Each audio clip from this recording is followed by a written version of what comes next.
Good afternoon friends. आज हम सीटी साइजिंग कैलकुलस के पार्ट 7 पे पहुंच गए हैं। नॉर्मली बहुत सारे क्वेश्चंस ऐसे आते हैं जिससे बोला जाता है कि सीटी जब चार्ज नहीं रहती सेकेंडरी को शॉर्ट क्यों किया जाता है। तो उसका हम आज रीज़न बता रहे हैं कि ऐसा क्यों किया जाता है सेकेंडरी को। जैसे सपोज मान लीजिए कि आपका ये प्राइमरी वाइंडिंग है, ठीक है, इसको हमने अर्थ करके दे दिया है, पर सेकेंडरी को हमें शॉर्ट करके रखना पड़ता है। इसका रीज़न क्या है, बहुत इंपॉर्टेंट क्वेश्चन है।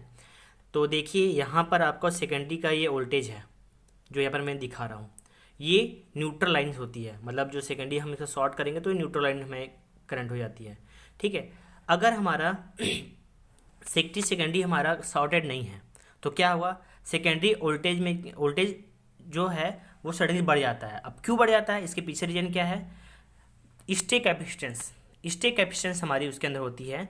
ठीक है, तो वो क्यों डेवलप होती है, तो जो जो कैपेसिटेंस जो डेवलप हो चुकी है वो क्या होता है, जो हमारे सरफेस होते हैं, जो जो दो दो वाइंडिंग सरफेस होते हैं, उनके कारण उनके जो होते हैं which is the close distance to the each other, जो एक दूसरे के कारण क्लोज होने का उसे म्यूचुअल इंडक्शन होता है, और इसके कारण जो स्टे कैपेसिटेंस होती है वो धीरे धीरे वो बढ़नी शुरू कर देती है। तो ये हमारा क्या होता है, इसको और हम अच्छे से समझते हैं। देखो, स्टे कैपेसिटेंस बढ़ता है, डेवलप होता है।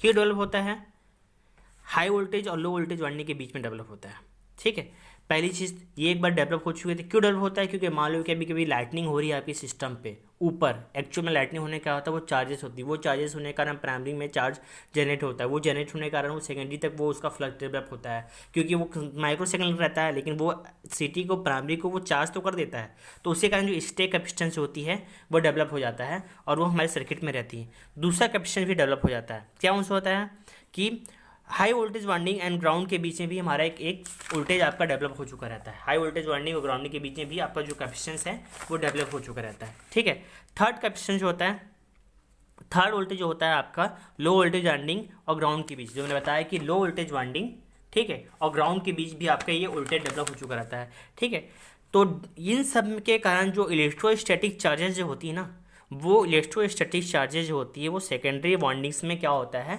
डेवलप करना शुरू कर देता है, और उसके कारण क्या होता है, वो इक्विपमेंट के जो सेकेंडरी साइड के जो इंसुलेशन है उसको जला देती है, वो कर देती है। इस कारण क्या होता है, उसको शॉर्ट कर देते हैं, और जो स्टे कैपेसिटेंस में जो करंट होती है उस करंट को सर्कुलेट करता है, फ्लो करवाता है, और फ्लो करवा के फिर उसको वो ग्राउंड करके देता है। तो इसमें हमारे सेकेंडरी मसाइज जो हमारा जो वो होता है, बेसिकली हमारा जो सिस्टम होता है, इक्विपमेंट होता है, वो प्रोटेक्ट हो जाता है।